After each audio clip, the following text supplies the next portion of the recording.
நம்ம Tamil பீப்புளுக்கும் Australian aboriginal பீப்புளுக்கும் என்ன தொடர்பு? தொடர்பு இல்லைனா அப்புறம் எப்படி தமிழுடைய நிழல் அவங்களுடைய மொழி மேலேயும் கலாச்சாரத்து மேலேயும் பதிஞ்சிருக்கு? இந்த கேள்விகளுக்கான பதிலை வாங்க பார்ப்போம். சரி வாங்க, அவங்களுக்கும் நம்மளுக்கும் என்ன ஒற்றுமைன்னு பார்ப்போம்.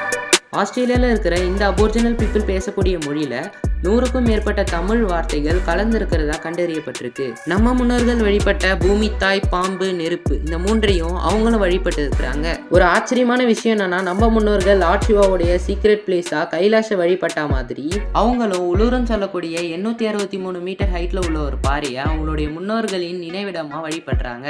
என்னதான் இது ரிசர்ச்ல அதிக ஒற்றுமை இருந்தாலும் ஜெனட்டிக்கலா இது பாசிபிளான்னு கேட்டீங்கன்னா எஸ். ஹாப்ளோ குரூப் CM130 சொல்லப்படுற ஒரு குறியீடு 2 இன மக்களுக்குமே இருக்கான். இதை நான் சொல்ல, ரிசர்ச் சொல்லுது. சரி, இதெல்லாம் இருக்கட்டும், அவங்களுக்கும் நம்மளுக்கு எப்படி தொடர்பு ஏற்பட்டுச்சு? இதற்கான பதிலை வாங்க பார்க்கலாம்.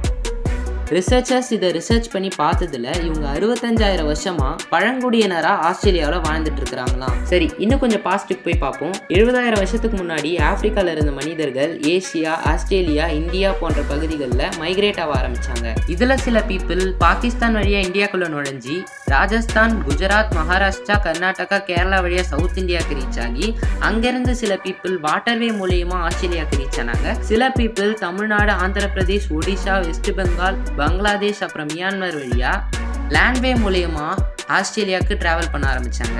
அப்புறம் அவங்களுடைய ஐடென்டிட்டிக்காக பாலவா, அரந்தா, பூரி, வால்பாரி இந்த மாதிரி பல பெயர்களை ரீஜனல் ஐடென்டிட்டிக்காக வச்சிருக்கிறாங்க.